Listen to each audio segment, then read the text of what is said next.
Unggong! Barinig kita sa mukha eh! Gago! Good morning mga pre. So, yun nga pala no. Nakagising lang natin at as usual, nagkakape na naman tayo.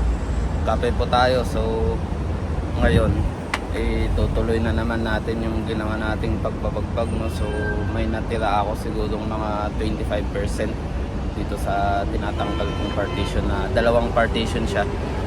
So, kahapon nasimulan ko na yung isa. Almost done na rin yun. Yung wall na lang yung natira. At ipapakita ko sa inyo mamaya. So, ito nga pala yung nun. Pagkatapos kong bagbagin to, lilipat ako sa kabilang flat mamaya kasi may isang binabagbag doon. Kaso hindi ko alam kung mapipideo ko siya. Kasi ewan ko kung may darating akong kasama kasi nag-request ako ng kasama sa may-ari para may katulungan sana akong magliligpit lang ng mga kalat-kalat. So hindi ko alam kung darating pa siya. Kung darating siya, hopefully makakapag-video tayo ng kaunti pang dagdag doon. Kahapon na i-video ko yung pagbaklas ko dun sa kabila tsaka yung mga ibang part. Yun, sige, abangan nyo na lang sa video at panoorin nyo. Good morning ulit mga pre. So salamat sa panonood. One eternity later. Ayan nga pala yung mga natanggal ko kahapon. So may maghahakot naman yun. Ito na yung update sa ating day 2 ng pagtatanggal ng angkwan. Ayan. So maluwang-luwang na siya. Natutuwa din naman yung mga ibang tenant natin dahil may receiving area na. Paano masabi? Kaya dati na masikip at congested yung area. So ito.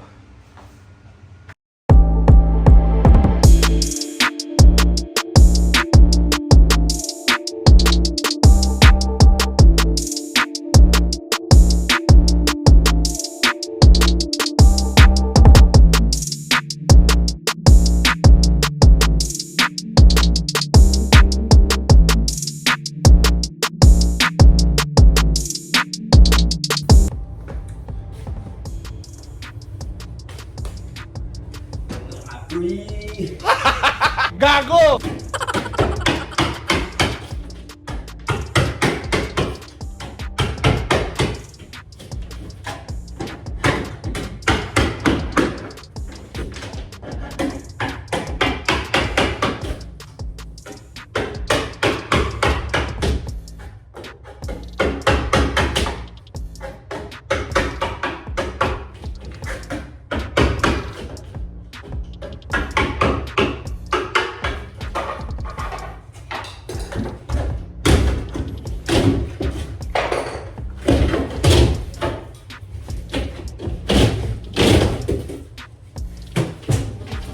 Kaya nga, ikaw alam kung magaling ang tsamba mo, malakas eh.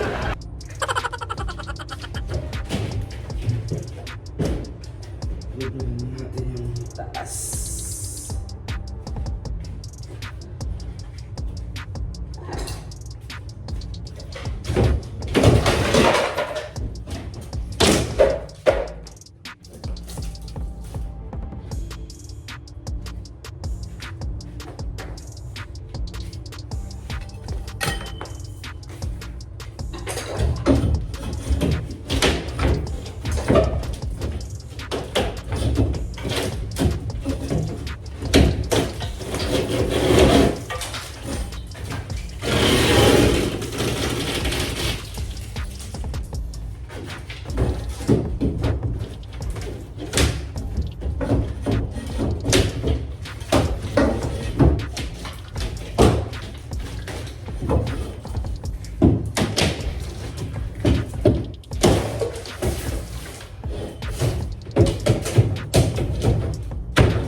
One eternity later.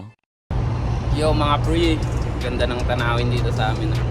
Paano masabi? Tapos ko na pala yung Gago! yung yung pinaklas. So makikita nyo yung final result. So i-add ko siya sa clip dito. So maluwang na tong partition natin. So hopefully hindi na siya ma-checking. Hindi na magka-problema. At maging peaceful na yung pagtira namin dito. Malakas na yung loob namin na hindi kami babalisin. Mga pre, salamat sa panonood nyo. So hanggang dito na lang tong ating day 2. Kaso may gagawin pa ako sa ibang partition. Dito Kasi to hindi yan. ko na alam kung mabablog ko pa yun kasi kailangan mabilisan. Ang hirap naman mag-vlog ng wala kang kasamang Parang may magbibideo problema ka. sa'yo. So kailangan mong set up pa. So magiging hassle lang yun sa gagawin kong pagbabaklas sa iba pang partition. So okay na siguro itong part 2 para hindi rin ko yung magsawa sa mukha ko mga pre. Paano masabi? Gago! Hindi naman tayo sikat mga pre. So nag-share lang tayo ng mga kaganapan sa buhay-buhay natin, mga ginagawa natin na pwede rin minsan makapagbigay ng aral. So yun mga pre, salamat hanggang sa susunod na content natin at videos na i-upload ko pa. So abangan nyo po yung mga susunod ko pang videos. At kung umabot po kayo dito sa dulo ng aking video, baka pwede pong pa-subscribe naman po at pa-like and share po. Thank you!